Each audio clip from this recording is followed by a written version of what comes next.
Hello दोस्तों, स्वागत है आपका हमारे इस चैनल लर्निंग एज में। दोस्तों, अगर आप प्रेशर ट्रांसमीटर लेने जा रहे हैं या प्रेशर ट्रांसमीटर पर काम करने वाले हैं तो ये वीडियो आपके लिए बहुत ही इम्पोर्टेंट होने वाला है। दोस्तों, आज के इस वीडियो में हम बात करेंगे प्रेशर ट्रांसमीटर से संबंधित कुछ इम्पोर्टेंट पैरामीटर्स की। तो चलिए शुरू करते हैं।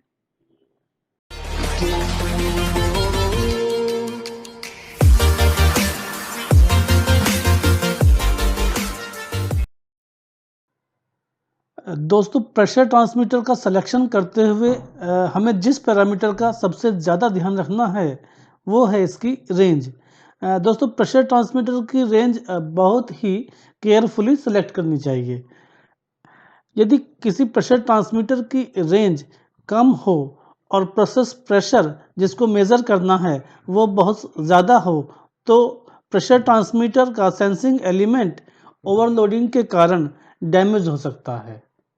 और यदि किसी प्रेशर ट्रांसमीटर की रेंज बहुत ज़्यादा हो और प्रोसेस प्रेशर जिसको मेज़र करना है वो बहुत कम हो तो इसके मेज़रमेंट में एक्यूरेसी नहीं आ पाएगी। इसके लिए ध्यान रखिए कि सिलेक्टेड प्रेशर ट्रांसमीटर की रेंज मैक्सिमम ऑपरेटिंग प्रेशर से न तो बहुत ज़्यादा हो और न ही बहुत कम हो। किसी प्रेशर ट्रांसमीटर की रेंज सेलेक्ट करने का बेस्ट तरीका है कि इसकी रेंज मैक्सिमम ऑपरेटिंग प्रेशर की लगभग 120% होनी चाहिए और ये एक बेस्ट प्रैक्टिस है। दोस्तों, प्रेशर ट्रांसमीटर की को सेलेक्ट करते हुए कुछ और वैल्यूज़ हैं जिनका आपको हमेशा ध्यान रखना है। ये वैल्यूज़ हैं rated operated pressure, safe operating pressure और बस्ट ऑपरेटेड प्रेशर। दोस्तों, ये सभी वैल्यू आपको प्रेशर ट्रांसमीटर की डेटा शीट या उसकी टेक्निकल स्पेसिफिकेशन शीट से मिल सकती हैं। प्रेशर ट्रांसमीटर सेलेक्ट करते हुए आपको जिस नेक्स्ट पैरामीटर का ध्यान रखना है वो है इसकी इनपुट पावर सप्लाई और आउटपुट सिग्नल। दोस्तों, प्रेशर ट्रांसमीटर इनपुट वोल्टेज की बहुत ही वाइड रेंज में उपलब्ध हैं। Normally pressure transmitter 5 volt, 10 volt, 12 volt और 24 वोल्ट इनपुट वोल्टेज में उपलब्ध हैं। ऐसे भी ट्रांसमीटर उपलब्ध हैं जिनकी की इनपुट वोल्टेज 12 से 30 वोल्ट तक होती है।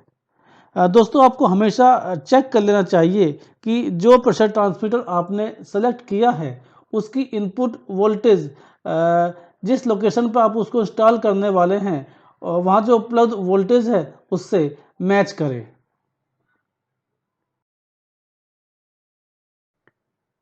इसके बाद हम बात करते हैं आउटपुट सिग्नल की। प्रेशर ट्रांसमीटर दो तरह के आउटपुट सिग्नल के साथ आते हैं, वोल्टेज आउटपुट और करंट आउटपुट। बात करते हैं करंट आउटपुट की। दोस्तों, इंडस्ट्रियल एनवायरनमेंट में जनरली प्रेशर सेंसर और कंट्रोल सिस्टम के बीच में लॉन्ग डिस्टेंसेस होती हैं। वहाँ पर 4 to 20 milliampere current signal ही स्टैंडर्ड होता है। 4 to 20 मिली एम्पर का ये करंट सिग्नल 2 वायर पर 1 माइल तक की लॉन्ग डिस्टेंस बिना किसी सिग्नल ड्रॉप के ट्रैवल कर सकता है। 4 to 20 मिली एम्पर सिग्नल का दूसरा एडवांटेज ये होता है कि इस तरह के प्रेशर ट्रांसमीटर के लिए हमें 2 वायर प्रेशर ट्रांसमीटर की आवश्यकता होती है जिसमें पावर और आउटपुट सिग्नल दोनों के लिए हमें केवल 2 वायर केबल की आवश्यकता होती है। अब बात करते हैं वोल्टेज आउटपुट सिग्नल की। दोस्तों, कुछ कंट्रोल सिस्टम ऐसे होते हैं जिसमें वोल्टेज सिग्नल की रिक्वायरमेंट होती है। दोस्तों, voltage signal analogue to digital converter के लिए 4 to 20 milliampere current signal से ज़्यादा रेजोल्यूशन प्रोवाइड करता है। वोल्टेज सिग्नल की जो मेन डिसएडवांटेज है वो ये है कि ये लॉन्ग डिस्टेंस ट्रेवल करने पर वोल्टेज इसमें ड्रॉप हो जाता है। तो दोस्तों, जब भी आप प्रेशर ट्रांसमीटर का आउटपुट सिग्नल की बात करते हैं तो हमेशा चेक कर लीजिए कि आपकी एप्लीकेशन के अकॉर्डिंग आप अपने प्रेशर ट्रांसमीटर की जो आउटपुट सिग्नल है वो सेलेक्ट कर सकते हैं। अगला पैरामीटर जो हमें ट्रांसमीटर सेलेक्ट करते हुए कंसीडर करना है वो है इसकी एक्यूरेसी। दोस्तों, एक्यूरेसी किसी भी सेंसर का बहुत ही क्रिटिकल पैरामीटर होता है। किसी इंस्ट्रूमेंट की एक्यूरेसी उस इंस्ट्रूमेंट की लिनियरिटी, हिस्टैरिसीस और रिपीटेबिलिटी का कंबाइंड इफेक्ट होता है। इंस्ट्रूमेंट की एक्यूरेसी उसकी डेटा शीट और टेक्निकल स्पेसिफिकेशन शीट से आप आसानी से पता कर सकते हैं। Pressure transmitter generally plus minus 0.5% से 0.05% तक की एक्यूरेसी में आते हैं। दोस्तों, आप प्रेशर ट्रांसमीटर की एक्यूरेसी आपकी एप्लीकेशन की क्रिटिकलनेस के अकॉर्डिंग चूज कर सकते हैं। Operating temperature. Pressure transmitter select करते हुए ऑपरेटिंग टेम्परेचर भी एक इम्पोर्टेंट कंसीडरेशन है। एनवायरमेंटल टेम्परेचर और प्रोसेस मीडिया टेम्परेचर दोनों ही प्रेशर ट्रांसमीटर पर की परफॉर्मेंस को प्रभावित करते हैं। दोस्तों, कुछ ट्रांसमीटर हाई एम्बिएंट टेम्परेचर को सहन कर सकते हैं, लेकिन सभी ट्रांसमीटर नहीं। प्रेशर ट्रांसमीटर सेलेक्ट करते हुए हमेशा इस बात का ध्यान रखिए कि उसकी temperature withstand capacity working environment temperature से अधिक हो और selected pressure transmitter process media temperature को सहन करने की क्षमता रखता हो।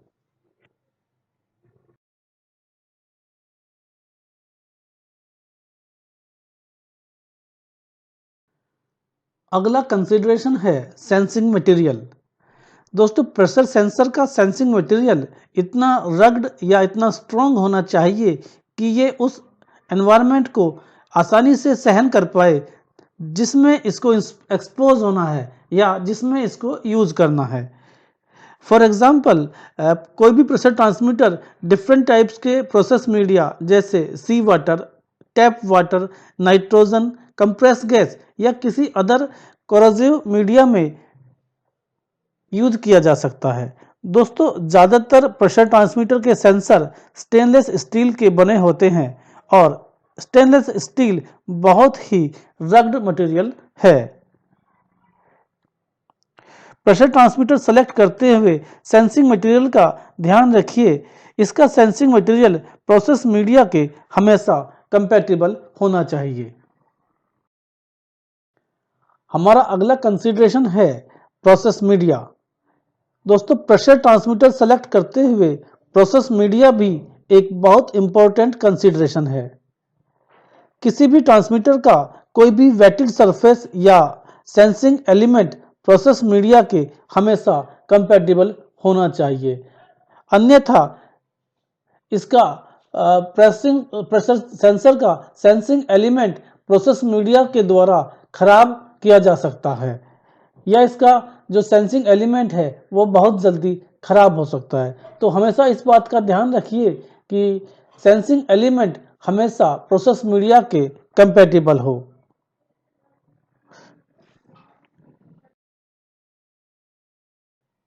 दोस्तों, ये वीडियो आपको कैसा लगा कमेंट करके हमें ज़रूर बताएं और हाँ, आप किस प्रकार के वीडियो देखना पसंद करेंगे हमें कमेंट करके ये ज़रूर बताएं। Thank you.